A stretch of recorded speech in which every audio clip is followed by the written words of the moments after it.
Please join me in the invitation to gather.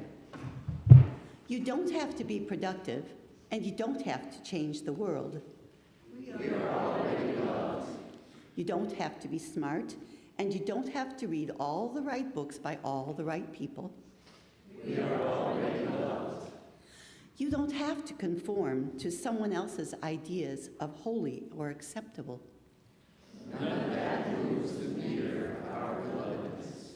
You can doubt or feel great certainty. Whether our lives look well put together from the outside, while hiding a hot mess inside, or vice versa, or sometimes on the same day. We are loved. Love has happened, it is happening, and it will happen.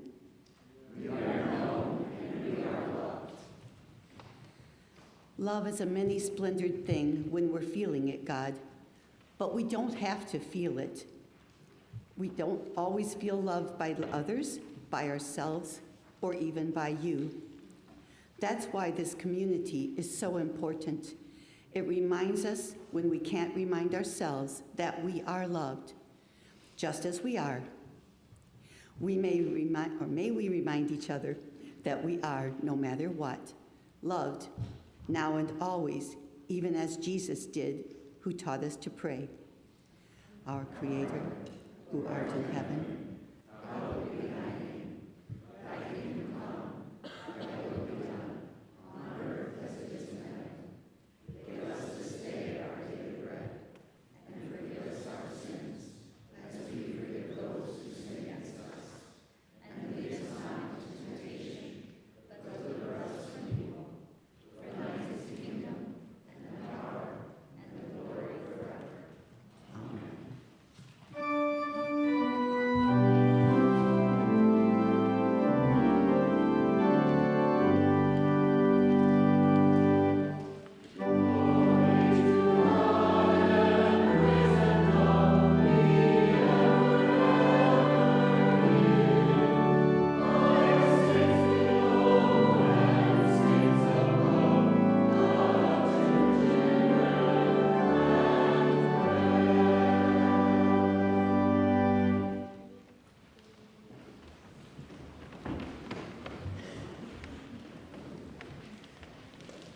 Good morning.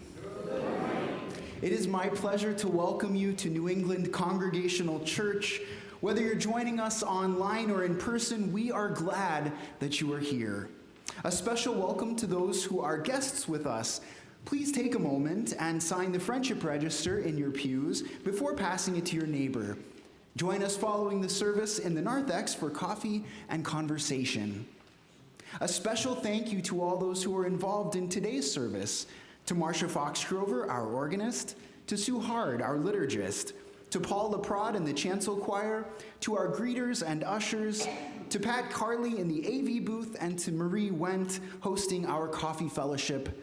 Thank you all. We hope you'll take time to read through all of the announcements printed in your bulletin. Of special note, this morning following worship at about 11:15 a.m., we encourage you to participate in our third listening session.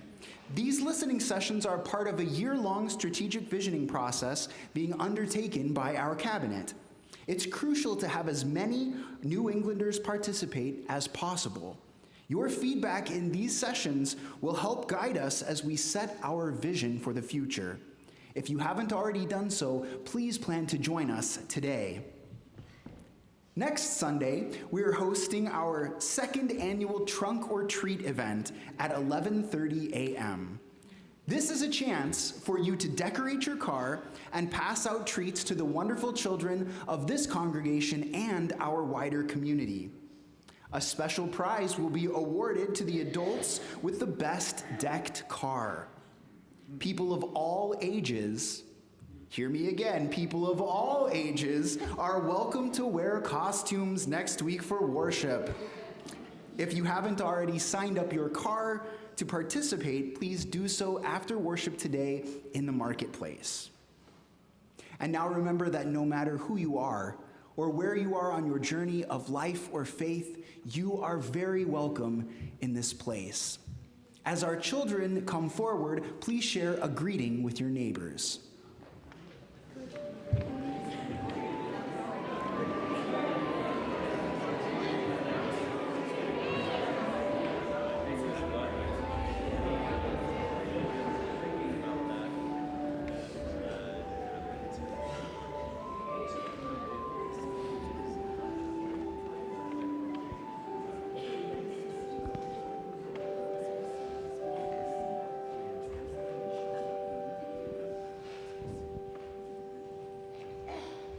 Good morning. Good morning. It is so nice to see you all this morning. How many of you like the season of fall? Yeah? Should we ask the folks out in the pews? How many of you like the season of fall? Okay, that's most everybody. What do you like best about fall? Sunshine, I heard. Raking leaves and jumping in piles. Oh yes, that's great. What else do you guys like about fall? Yeah. Halloween, absolutely. What a great holiday. What else do you like about fall? Do you like pumpkins? Oh yes, we like pumpkins. Do you like corn mazes? Those are pretty great. Those are a lot of fun. Do you like hay rides? Apple cider? Cooler temperatures? Some of us? Okay, I love fall. To be honest, I love everything about it. I brought some pretty leaves here with me to show you that I found in my yard and in my neighborhood yesterday when I was taking a walk. I know, the ginkgo fell. So let's look and see, do any of you know what some of these leaves are? What have we got there? This brown one, You're absolutely right. The red one is a maple leaf. Isn't that pretty?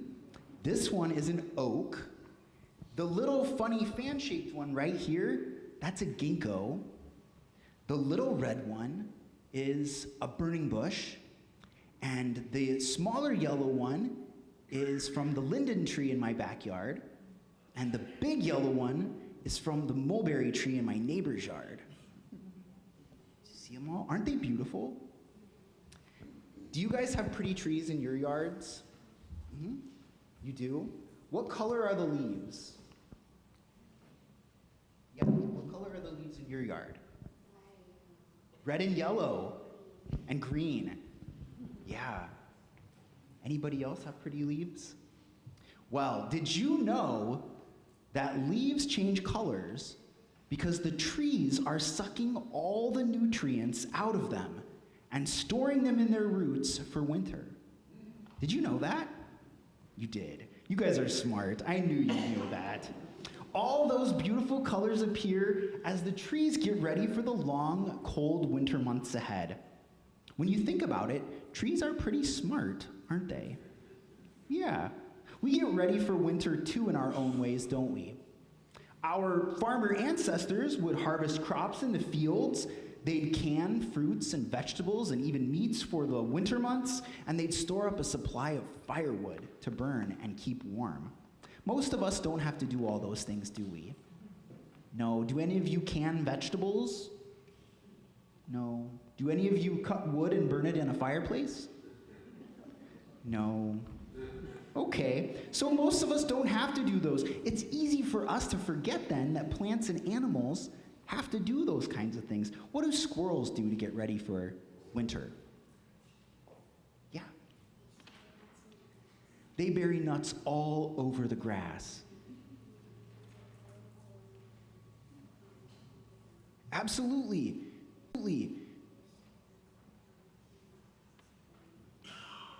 Absolutely, they squirrel away corn and other things to eat during the winter. What do frogs and turtles do to prepare for the winter?